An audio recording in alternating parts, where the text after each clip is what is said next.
Ross Dellenger earlier, reporting that Derek Stingley out for this game, and who knows how much longer. Ross, great to have you on. Let's start with Stingley because there's so many. It's been such a crazy story all year long. What's going on with him?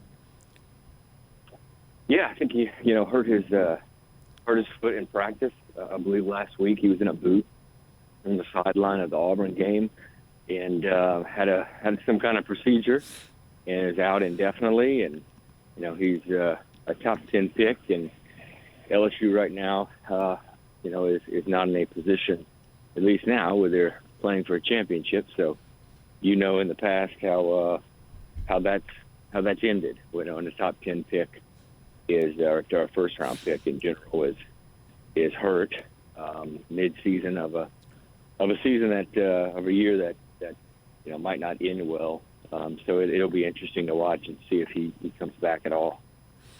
Well, speaking about not ending well, and I know you were keying us ahead to the real issue and the real story in Baton Rouge. And before I even get to the question, the audience needs to understand you have deep ties to that state. You've covered this team locally, and of course now you cover them as well as college football nationally for SI. So what exactly do you think is going on right now, and how do you see this playing out?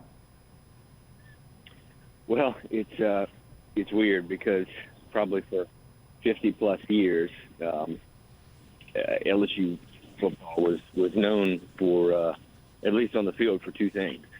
They could run the football, and they played good defense. And last year we saw, an LSU team that was the worst statistically in decades for LSU football. And this year we're seeing a team that is the worst at rushing the football in decades at that school's history. So back-to-back years, you have kind of the two mainstays that you always kind of expect, things you always expect from an LSU football program, not be there. And it's cost them, obviously last year it cost them multiple wins defensively, allowing massive plays down the field. And while their defense has clearly improved this year, they can't run the football. And it's just kind of shocking to watch. And that really cost them in the game against Auburn. Paul, even though Bo Nix is out there playing Johnny Manziel, his best rendition of Johnny Manziel, LSU had a chance to win if they just could have run the football a little bit in the red zone, and it just couldn't. So it's been stunning to kind of watch. So knowing the machinations of that athletic department, Ross, how does Coach O survive, and what is his path? Because a lot of people calling here have seen enough. Yeah, certainly the LSU fan base, as you'd expect, is pretty intense, I would say, and I think there are people in the administration that are disappointed, obviously, in the way last year went, and of course the start to this season. So there needs to be a turnaround. There's got to be some kind of turnaround. And again, as I just alluded to, the rushing offense is so poor that I don't know how you turn it around. But you never know. A lot of football left to be played, but there has to be some kind of turnaround. They can't keep going down this trajectory. And I kind of thought if they could get the Auburn win, then you could see a path to maybe an 8-4. But it's hard to see that now. It really is when you look at their next few games. And it's going to be Scott Woodward and his staff are going to have a big decision to make. Ed Orgeron has a fairly large buyout. He's just 2 years into a new contract after the national championship game. So help me understand. I've read the buyout somewhere close to $20 million. Is that right?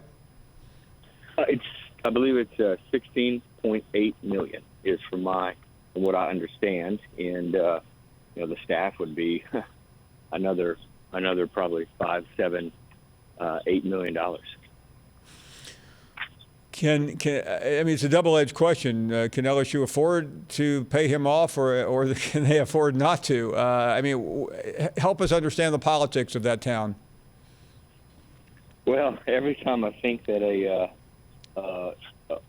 school, there's no way a school could come up with the money to pay a coach's buyout, lo and behold, they do.